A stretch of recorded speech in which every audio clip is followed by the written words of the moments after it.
off ko ngayon.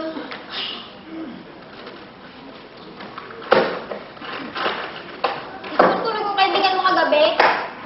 Hindi po, kuya. Hindi po siya dito natulog, kuya. Umuwi din po siya agad, kuya. Ano, nagtatanong ka pa ba? Alam mo ikaw, yung ugali mo, kung minsan walang galang, bastos ka na eh. Bakit? Anong bakit? Tama ba naman yung mga inihirap mo sa tatay natin, ha? Tatay? Ikaw ba ganun nakitayin mo ako ngayon eh? Tatay na kaagad? Bakit? Naging tatay ba natin siya nung pinalayas tayo sa dati nating bahay? Anong na-aksidente ako habang pauwi galing sa eskwela? Naging tatay ba natin siya nung namatay si nanay? Huwag mo kong pagsilitaan ng ganyan. Kahit malaki ka na, kaya pa rin kitang sinalasan sa mukha. Siyempre pa ang tatay natin.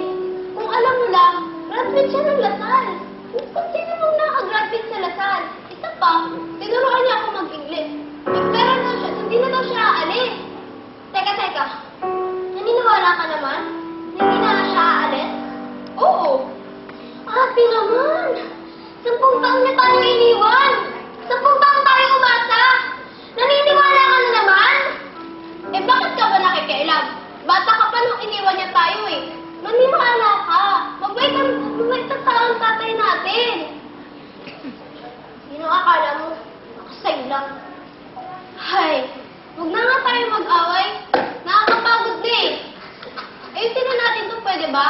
Gusto ko naman din ang usapan. Upo ka nga dyan. Ano ba upo? Inaamin ko. Medyo kalat tayo ngayon. Medyo magulo ang buhay natin. Kahit naman ikaw sang-ayon dun, di ba? Kaya ayusin na natin ito. Pero nandito na si tatay. Sandali lang. Hindi pa ako tapos. Lumalaki na tayo. Kailangan na natin ang magbabantay sa atin. Lalo na sa'yo. Kapatid nga kita. Pero inaamin ko, hindi ko madaling magpalaki ng kapatid. May mga bagay-bagay na hindi ko kaya ibigay. Na magulang lamang nakapagbigay. Kaya ngayon nandito na si tatay, pwede na tayong tumulong sa ating pangangailangan.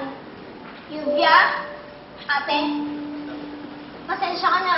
Matagal ko na kasing tanggap na wala